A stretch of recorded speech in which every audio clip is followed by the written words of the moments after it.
Salut à tous et bienvenue en Burgundy. Aujourd'hui, je vais vous présenter la Stoeger XM1 qui va être testée jusqu'à 100 mètres. J'ai choisi cette carabine étant donné que je voulais une carabine PCP à budget réduit pour effectuer du tir longue distance avec une puissance inférieure à 20 joules. Au passage, petit big up à JP pour le test de vidéo de l'autonomie de celle-ci et GG Explorer pour faire de la musique de précision à 80 mètres dans une petite casserole. Le bruit est vraiment très satisfaisant et à bientôt pour ton tir de précision. Nous pourrons comparer nos tirs, pas trop de pression j'espère. Les liens des vidéos sont dans le descriptif. Voici mon setting et prix du mois de juillet 2022. Donc une Stoeger XM1, 273,60 €. Je conseille des colliers HT08C de chez Sportmatch à 22 €.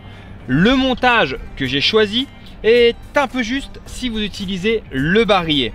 C'est pour cela que je vous conseille les colliers HT08C. Une lunette 416-40 de chez Stoeger que nous avons en déstockage à l'armurerie au prix de 50 €. Celles-ci sont conçues uniquement pour le tir à la carabine PCP du fait de leur résistance. La plage de réglage en hauteur est utilisable jusqu'à 50-60 mètres avec la chute d'un plomb en 4-5. Après, il faudra utiliser les dots ou changer de lunettes. Nous arrivons à un total de 346,60 €, voire une pompe Power à 119 € pour recharger le cylindre. Une boîte de plomb de qualité, JSB ou FX Airgun, qui sont aux alentours de 15 €. Nous avons un total final de 480 € pour un pack complet. Allez go, un essai à 30 mètres pour l'échauffement. Premier essai à 30 mètres.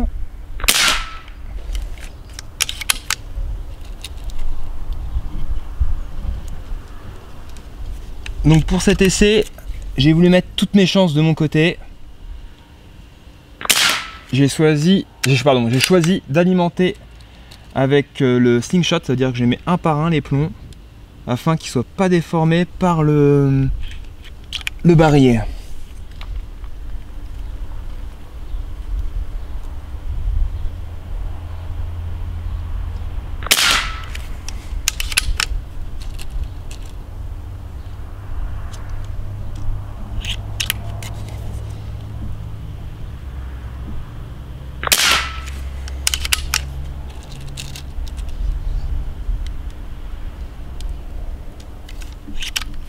Allez, cinquième plomb.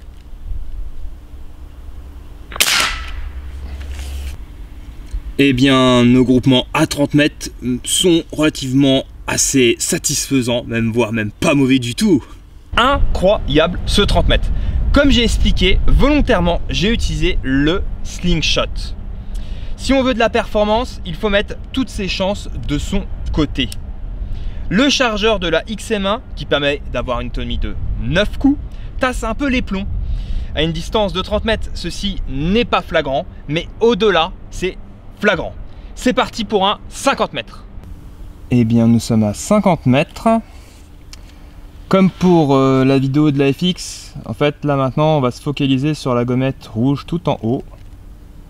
On a une chute d'à peu près 15 cm, pour ceux que ça intéresse, entre le tir à 30 mètres et 50.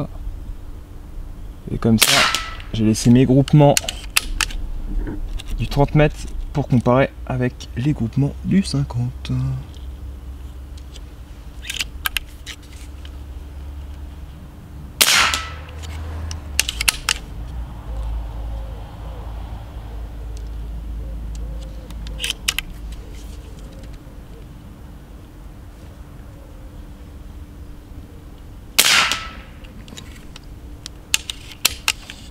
Bon, la gommette elle a pas supporté, hein. De plomb.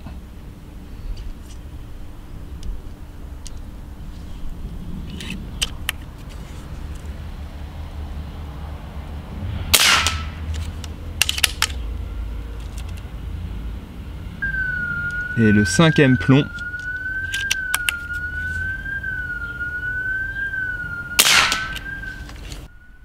Voici l'exemple d'un beau 50 mètres calibre 4.5, hormis le petit flyer, et on remarque que les groupements s'ouvrent un petit peu plus, mais c'est tout à fait honorable.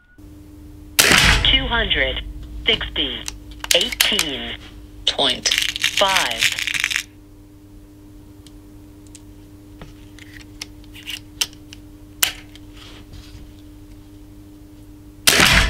265, 19.2.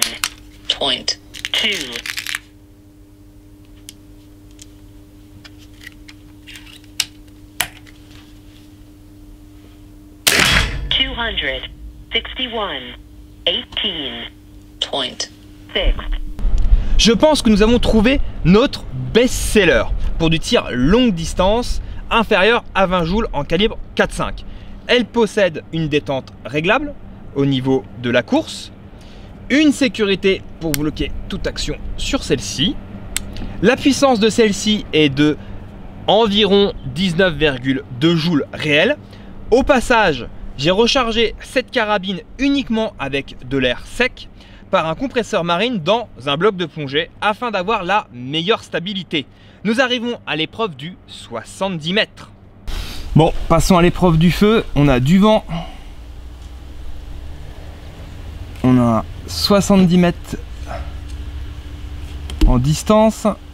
Donc bon, on se focalise sur la gommette rouge à droite.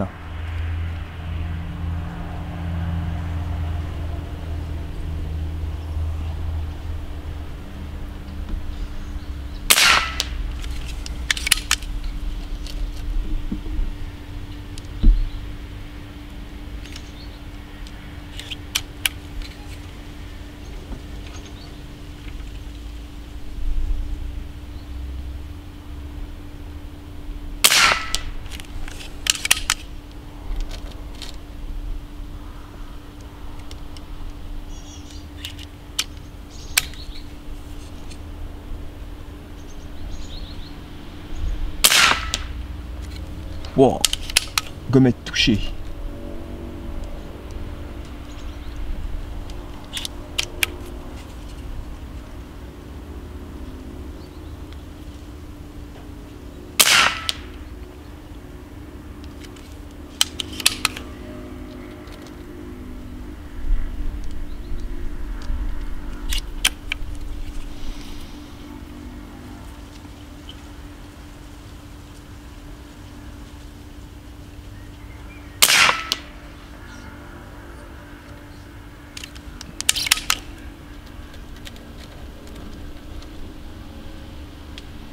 J'en tire, je pense, un 6e.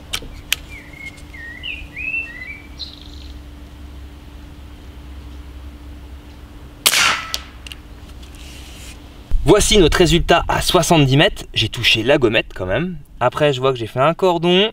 Après, un tir qui se balade vers la gauche. Et j'ai fait un 1000. Bon, celui-là, il est non voulu. Hein. On voit vraiment l'effet du vent là. Hein. On commence vraiment à être perturbé par le vent. Mais on reste toujours sur la même hauteur. C'est pas mal. Je mixe tir et explication dans cette vidéo. Je pense que c'est un bon cocktail. À vous de me dire dans la vidéo. Nous avons des organes de visée ouverts avec hausse réglable et guidon fixe avec fibre optique. Un réarmement manuel grâce au levier d'armement. Un appui-joue alternatif. Et ainsi qu'une poignée si vous n'aimez pas la couleur bleue. Nous voilà aux 100 mètres. J'ai choisi de garder une cible afin de constater les groupements pour taire les détracteurs qui disent que c'est du tir d'artillerie. Dans cet essai, il n'y avait pas du tout de vent. Le résultat est spectaculaire. À bientôt et merci pour vos messages de soutien. Ça me motive dans mes petits défis, surtout quand on sait le temps nécessaire pour effectuer une vidéo comme celle-ci. Et n'oubliez pas, Burgundy Power! L'épreuve des 100 mètres. Bon, la cible elle a fait peau neuve. Hein. Nouvelle cible.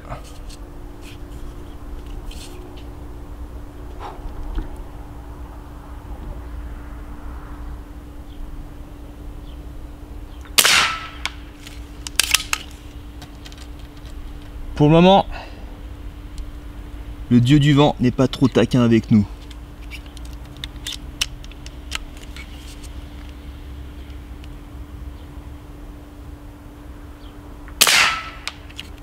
Wow, wow, wow, wow, wow.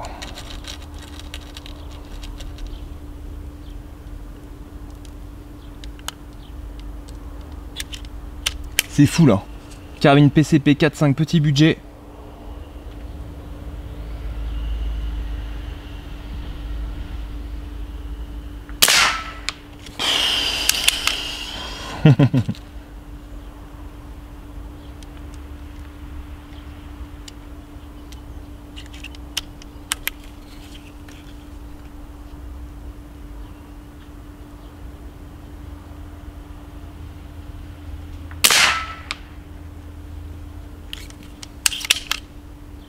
Incroyable.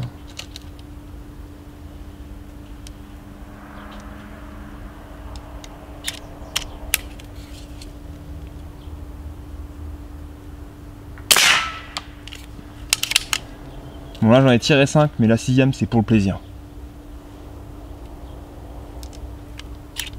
Incroyable.